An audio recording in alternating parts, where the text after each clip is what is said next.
Hello and welcome to the ChinnyVision podcast. Today's guest is Dudley from Yesterzine. Hi, Dudley. Hello there.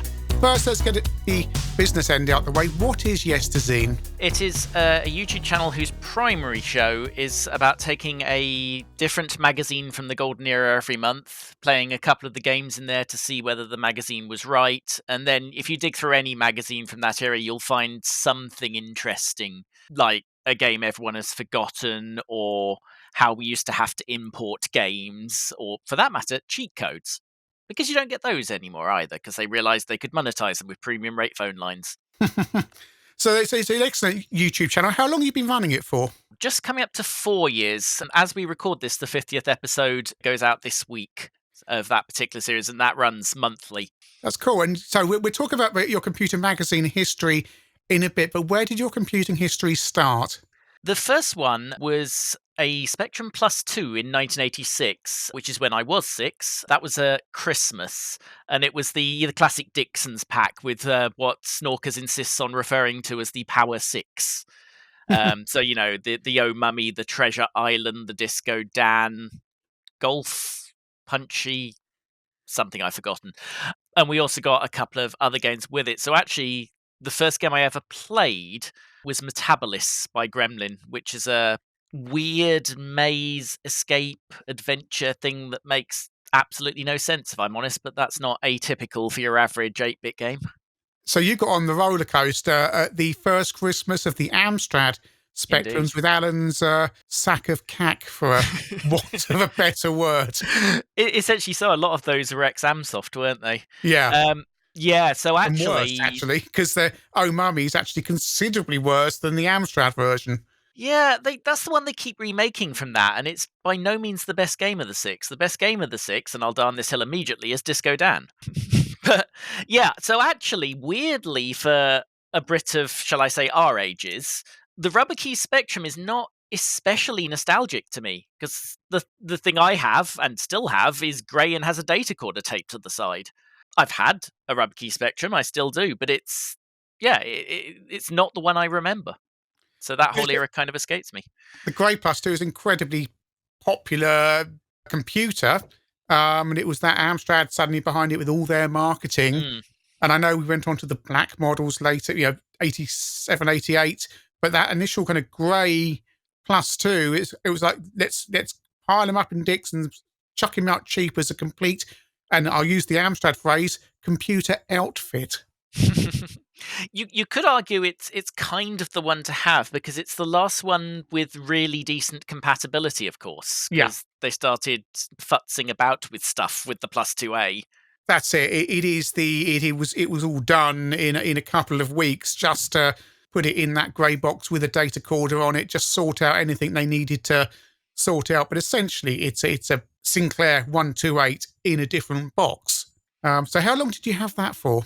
Well, as a primary computer, at least 3 years, but as my primary computer, right up until I got an Amiga. But as a family, we got our first PC in 89, so that took over on a lot of stuff. So what games were you having on the Spectrum? On the Spectrum, so we played some Dizzies, I'm absolutely sure. Checkered Flag was my first driving game, and obviously I'm very much a driving game person. So that one I remember, although that's not technically a racing game, because to be a racing game, you'd have to be racing someone. Yes. One of my things I go on about driving versus racing games, but we don't need to go into that. But Checkered Flag isn't a racing game as such, but it's an old game to have in 1986. Yeah. We had a few of those things that I assume we picked up from car boot sales or cheap. It's before I can really remember.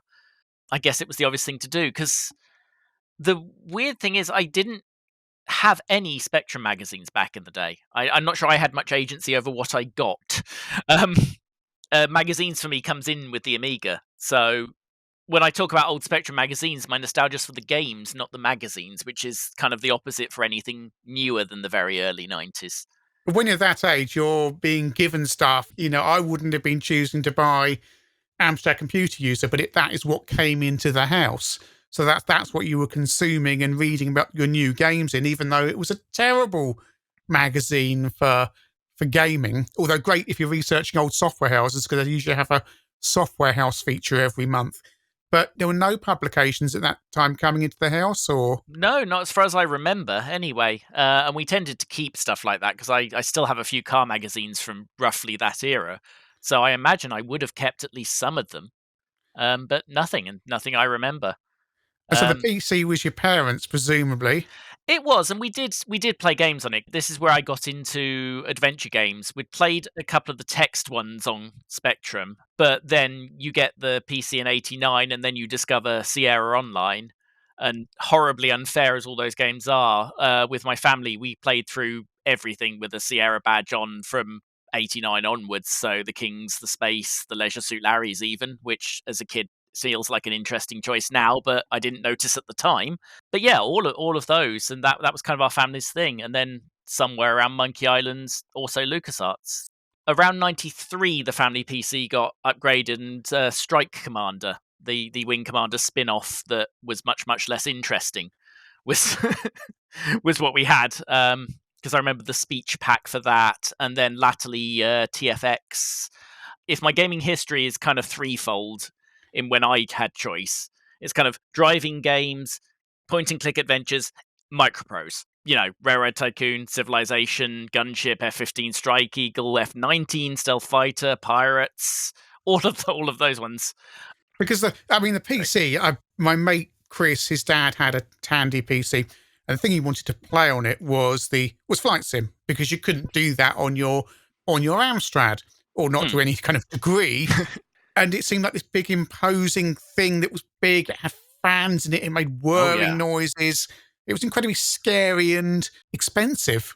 Yeah, our first one was an Epson PCAX, which was a 10 megahertz 286 monstrosity, and it was a monstrosity. It was bigger than most of the desktops that you'd have now, even if you've got a gigantic graphics card slammed into it. It had a pair of 5.25-inch disk drives, 40 meg hard drive. The 14-inch monitor on top was dwarfed by it, and I seem to remember that the actual retail price of that. My dad worked in things that allowed us to get these things, shall I say? But the actual retail price of that was something like 2,500, 3,000 then. So frightening now compared to the Spectrum that was what, 120, that Dixon's Yeah. pack in '86 probably. So you're doing the gaming on the PC, and what are your friends playing? What do you when you go to their house, what are you playing on their computers? What are they coming to your house to play? I don't remember many people having a computer at primary school. I was thinking about this today. Obviously, later on in secondary school, they do. But at primary school, the one guy I remember also had a Spectrum. And so maybe some of my older stuff came from him. I remember playing Horizons on his, weirdly, vividly. I don't know why, because it's not that interesting. But we definitely spent a lot of time doing that. But that's really the only other computer I remember anyone having, which is weird. There must have been more, and maybe we just didn't talk about it at school. School, of course, they were just, the classic BBC Micro on a trolley affair, because this is the late 80s. So I have survived Granny's Garden. That's an achievement in itself. But yeah, the only other one I remember is Spain. So in period, I never played a CPC or a C64. I didn't encounter a CPC until 92, 93, when a guy I met at secondary school, I still know, had one then. And actually, it's the only CPC I've ever owned is actually his. He gave it to me at one stage. So yeah, it's weird how little I actually encountered the 8-bit computers. So you said you moved on to the Amiga. So what made you want that? I have a feeling I'd heard from somewhere, and at this point, there's no Sinclair upgrade route, and there isn't really an Amstrad upgrade route. So it might just have been the default that I'd heard of the C64, but I suspect it was that people had started talking about the Amiga, because we're talking spring 92 here, so the 500 is well established. Mine was actually secondhand. I got it for passing the 12 plus exam, which dates me in both location and, well, frankly, social class for the time, unfortunately. It was from a kid down the road, was selling his A500, 1 meg upgraded, and, a bunch of the stuff he'd collected over the 3 years or so, he'd have the thing. I don't know why he was selling it. I don't know if he was replacing it, but I got that off him, age just coming up to 12, and that was me on computers right up until uni, other than, obviously, the household still had PCs throughout all this. That's not a bad way to go. Actually get a whole complete computer setup as one thing. So what did you have in there? I remember when I got it, Beach Volley was in there, Spitting Image was in there, Combo Racer, the Gremlin game. This is exactly when I bought the first magazine I bought, which was a copy of the One Amiga. I think it's dated July 92, but it's got Lotus 3 on the cover, and I absolutely remembered that's why I bought it. And in the weird accidents of these things, I buy this one magazine in 92 because it has a car on the cover, and then I bought the one right through my entire Amiga owning life. I barely looked at the others. If Amiga Power put a car on the cover that month, maybe we'd be having a different discussion about that. And in hindsight, I'm not sure I can defend the one as being the best of those magazines. But yeah, it was where I started. And that cover disc had Red Zone on it. It's actually a really good bike game. Probably needed more than an A500 to push it along. But coming from a Spectrum and PC, the Red Zone used mouse to do an analog control, and that's kind of mind-blowing aged 12 that is a thing. And we're still a year or two from no second prize, which kind of refined that as a concept. Yeah, and it's a big jump up, and obviously it was slim pickings on the Spectrum come 1992. So you're jumping across and seeing all this stuff. I assume, well, usually when people say they got Amiga games from someone else, there will be a mix of games in there. Some of them are boxed retail, shall we say, and some of them in a loose in a disc box. What kind of proportions did you have there? From the original collection I had, mostly boxed, Right. but definitely some pirated stuff in there. Weirdly, and I don't know if this is a grammar school thing or whatever, we didn't have much of an Amiga piracy scene, even though we had a few Amiga owners. There was the odd couple. I definitely had a dodgy Lotus 3 at one stage, for instance. But most of my stuff was picked up from Special Reserve, actually, the sort of membership club shop place that existed for a while. So whatever they would have cheap would be interesting. So I was probably generally accepting that most of what I read about in magazines is something I'd be worrying about 6 months later, when they start to become cheaper. Other than the odd one, I remember going to the Future Entertainment show and picking up a few things there, for instance. That's how I got Pinball Fantasies, which still play. That's one of the ones that I forgot to ever stop playing. But mostly I had legit stuff in my main Amiga days because we didn't really have a scene otherwise. But it was firmly on the budget end. My copy of Lotus was in the GBH box and so forth and so forth. I became intimately familiar with the Kix logo. It's a good way to acquire games that are not that old.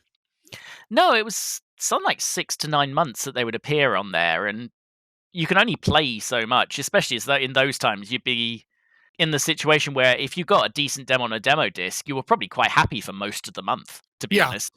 Especially as on the side, we were probably working through something LucasArts or Sierra on the PC as well.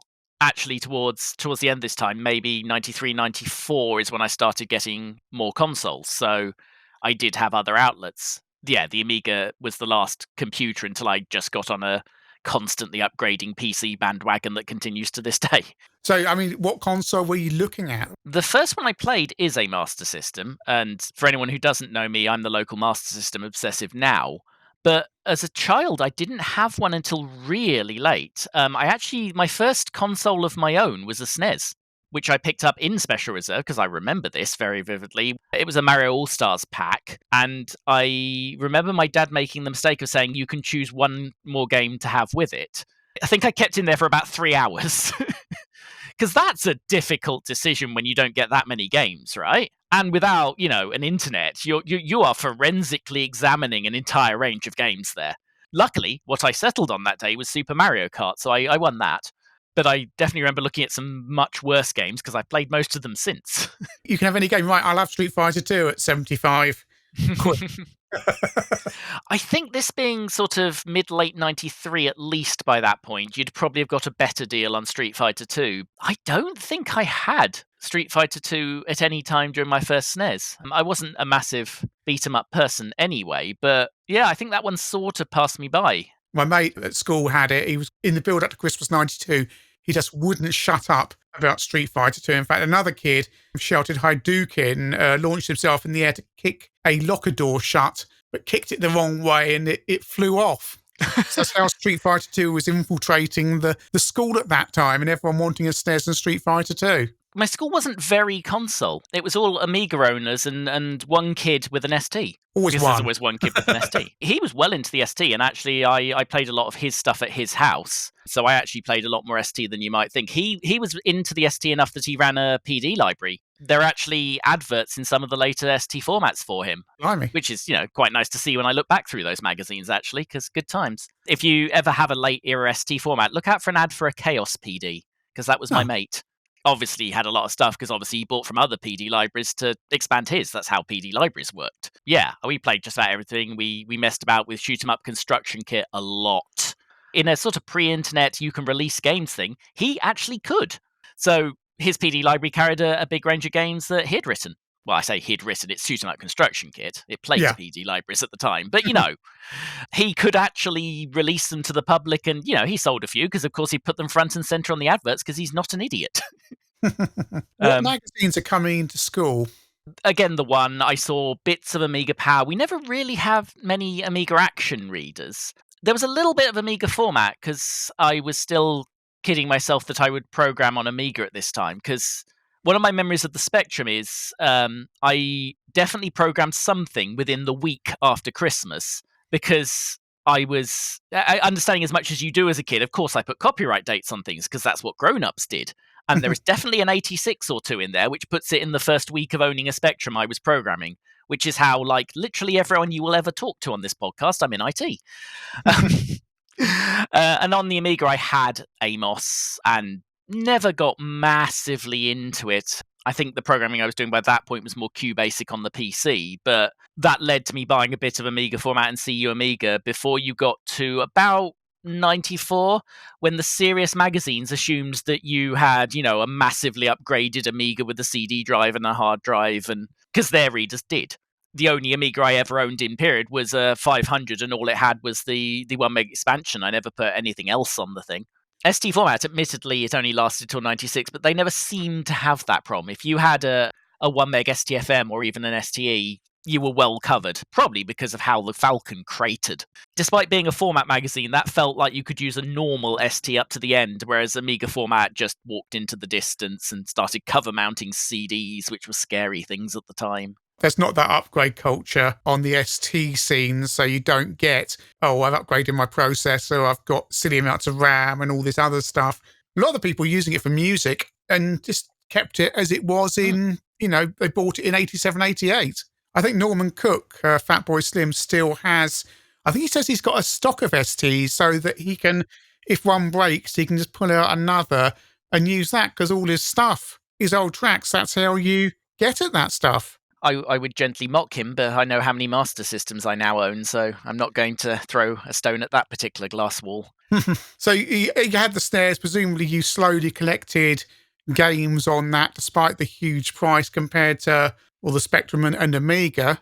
And again, via the same method of special reserve, which is basically my childhood. I'm extremely thankful to them. But as soon as things started reaching 15, 20 quid there, I was doing a paper round by this point. And, for a birthday, you could definitely get a couple of 15 quid games. So I amassed a few. I had Sensible Soccer. I think we bought Starwing at the time. I actually sold and bought several consoles. So I got rid of at least one SNES in this period. It's all a bit fuzzy because it's a long time ago. And then definitely bought a cheap Mega Drive from Toys R Us, which I collected a few things for. Had the first two Sonics, Road Rash 2, Micro Machines 2, with the fancy 4-player J-Kart. These are all things I bought again recently to make sure I have them. But I actually swapped that Mega Drive for my first Master System, because I swapped it and maybe 2 games I had at that time for a Master System with 15 or so. And that's basically how I started down that road. And to fill in the people who won't know, I now, as of this year, have a complete UK Master System collection and several of the consoles. So I've no idea what I'm going to do next. It's taken that long to get there.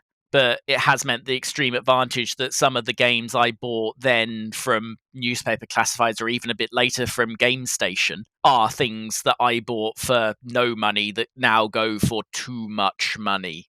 I can occasionally annoy people by getting one off the shelf and taking a photo of it with the like Game Station 199 buy one get one free sticker on for some of the really quite rare ones. But we all did that, didn't we? You know, things we picked up back then, we picked up for £1 or whatever, and some of those things, but not all, some of those things turn out to be the ones that had a short run or didn't sell well or are a weird version that just happened to be the one you picked up, and suddenly it's 400 quid on eBay, and no.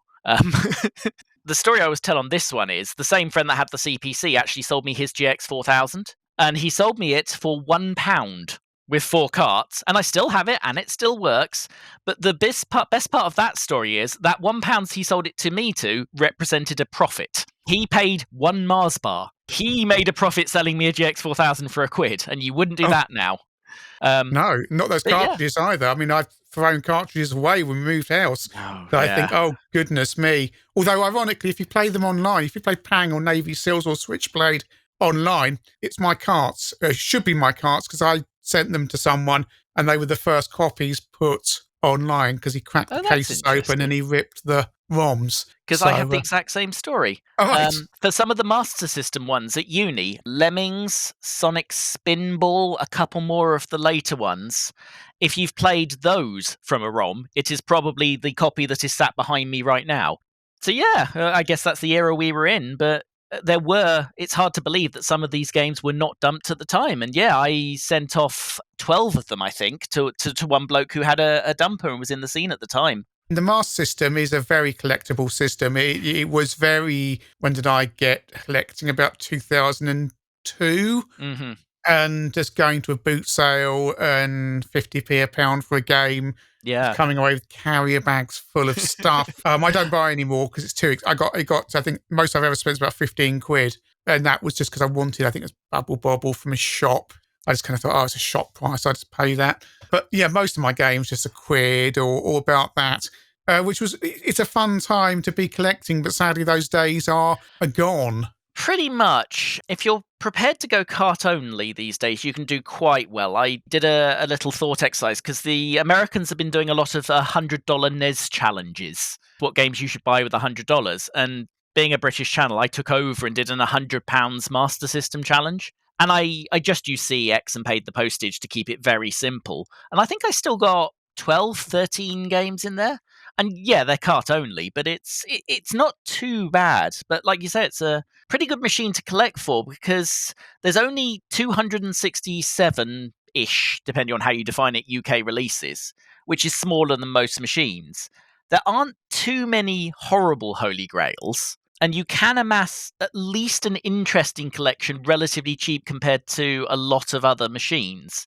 And the other advantage is if you get an early one, a Master System 1, the sort of chunky 80s looking one, it actually has a fully wired RGB SCART out, which is not common in consoles at the time. The output from a NES these days is horrific, but an SMS1 actually looks really good. So as collecting consoles go, and I can say this safely, now I don't need to buy any games for it, it's actually pretty good as things go, whereas you try and collect box SNES games now and don't. Just don't. No. But I mean, I've amassed about 70 Master System games without consciously collecting, just seeing stuff over I'll have that. I might need that for ChinnyVision. I'll buy that. And yes, I've got a multi-cart in my SMS1 these days just for the ease of it. And the Mega Drive as well is actually another one that, again, I've probably got about 50 Mega Drive titles that I've amassed without really trying or spending a huge amount of money. Yeah, about the same for me, actually, and much far the same, because I find myself in CXs, and especially when we hit COVID and then sort of slightly unhit COVID, I started working from home at that point, and I've never stopped. So one of the things I've occasionally done is I actually wrote a thing that scanned the stock of the 10 closest CX, because they're all an easy-ish trip, and it tells me when new things on certain machines come in. So just to get out the house occasionally during like the late 2020 or so, I'd just drive to one I knew had something vaguely interesting to play. And so, yeah, I mean, looking at the shelf now, that side, there's a Street Racer, Toy Story, Super Hang-On. You know, just, wait, I don't own that. That'll be worth it for 6, 7, 8, 10 quid. So I did a lot of mine came accidentally that way. And at the same time, I might be in a CX because they had a Master System game I needed, because I went from about your 70 to the 270 since the start of COVID, shall we say. And so obviously it became increasingly rare that a CX actually had one I needed. But if I'm in there and to get one and I see a Game Boy or a Mega Drive game that's cheap enough, you buy it sight unseen. And in fact, the highest rated game in this month's magazine is a Game Boy game called Popils that I bought blind in CX for £4 and then sort of forgot about until I spotted it in the magazine and actually dragged the cart out to play it. Yeah, that was a sight unseen purchase in Bletchley CEX. There was a time we'd see loads of Master System stuff in shops, and it's kind of, a lot of the stuff's got edged out as the years have gone by. Of the retro stuff, yes. I mean, except in CX, and that's the one place on a high street you'll actually find retro stuff now, really. You don't trip over stuff the same way anymore, and certainly not to the degree I did. Looking at the shelf now, like Championship Hockey's up there on the Master System, which is an appalling attempt to convert EA's NHL 1 to the Master System. But because it was late and no one wanted it, it is literally a game you'll pay £300 for boxed now, if you had to have it. I still have the price tag on it from a market in Wales for a tenner from about the year 2000. So, yeah, you just don't trip over stuff like that anymore. You are never finding a Championship Hockey in a retail store for any sane price. You might trip over some of the cart-only stuff in CX, but probably not outside that. Occasionally in a cash converters, but even there, I've noticed actually over the last couple of years pushing the prices of their stuff up to the point it's not worth it. Even their base and NES price is now a tenner, and actually a lot of that stuff, if it's in a CX, is cheaper, but it's certainly cheaper on eBay. So even if you were to trip over that in a cash converters, and I did buy Snake, Rattle and Roll in one, but they had a lot of other games that should not have been a tenner in there. As soon as you look on eBay in the shop, because you'd probably check it, you go, but I could have this for half as much from you. So yeah, it's shopping in shops is tricky. You occasionally get a good one, and it's often still CX. Alex Kidd in Miracle World, Master System. You would think the most common game in the universe, and it sort of is, because a lot of UK Master Systems had it. The entire last run of SMS1s, the entire first run of SMS2s has it built in. But there is a cart release, and it's actually really quite rare. And if you look on eBay, it's a frightening amount. And somehow I bought a mint one in CEX a couple of years ago for £50. And actually, you can spot it because the cartridge one is supposed to have a different manual. The picture on it is different. And on eBay, if you're not careful, you'll see people selling it with the manual that came with the console built-in version. It's not interesting because it's just a different cover, but it's interesting that you catch people on eBay knowingly or unknowingly being a bit dodgy there. Whereas just through mostly sheer luck, because even getting a manual in CEX is sheer luck, mine is actually perfect. So just occasionally it can happen, but it's a lot rarer now, yeah. I like to have the manual, but I'm not going to worry about it too much because it just looks nice on the shelf in the box. So that's fine. But I know some people are like, I've got to have the manual. I've got to have the tab on the top. The tab on the top, it irritates the hell out of me because you can't stack them. And all that stuff. Some people are very much perfection. And I set rules when I decided that I might as well go for the set. I was happy to accept cart only. And what I've done with those is I've got the inlay, printed the inlay while leaving a clue somewhere that it's a repro if it ever escapes me, and bought a bunch of boxes from AliExpress because you can get near identical boxes. So some of my complete collection are in reality just a cart, but I saw it as I have all the games. A box is just a box, kind of. But absolutely, the collector's collector is looking for the best copy possible of these games. And I can respect that, but I'm collecting games, if you see what I mean. No, I had a copy of R-Type that looked fine on eBay. And then when I got it, some kid had scrawled all over the back of it. So I ended up having to print out my own cover for it on my laser printer. It looks convincing from a distance, but it's not going to pass muster. But inside that, there is the original in there with the it's not as bad as my copy of Barbarian with the what I thought was a mint poster, but let's just say Wolf has a biro appendage drawn on him. Oh, that was better than where my brain went to, I promise you. There are many things that could happen to a poster of that particular cover, and that's not. I don't think my R-Type's too bad, but I'm not sure I've got a manual. I'm just trying to see it from across the room. The spine looks okay. But I've got plenty that aren't. My copies of Clacks and Masters of Combat are fairly seriously sun-bleached, but again, cart's fine. Do you store them all in order, or is there any system? Again, this is where the Master System gets preferential treatment, because it turns out that if you add a few homebrews and stuff, because I've got a few of the later people have released games for, they're in alphabetical order, and they literally just fit on one billy if you pile it to the ceiling above the billy. I've got a couple of games that were unreleased that I used a knockoff AliExpress cart and made my own copy of. So if you were to look at the shelf, you'd see Lemmings 2 and Hook. Those never existed commercially, but I threw together inlays for them because it's easy enough to do using artwork from other versions. Put a flash cart in there because it boots to the game, and I sort of have those unreleased games. But that just means there's probably 300 Master System games on that bookshelf, and we are literally at capacity now. But the other machines are just basically all share another one of those, and they're piles. They're not in order. Whichever one I played last is on the top. So where can people find Yesterzine? If you want to social media, you will find me on Mastodon. It's Yesterzine at topspicy.social.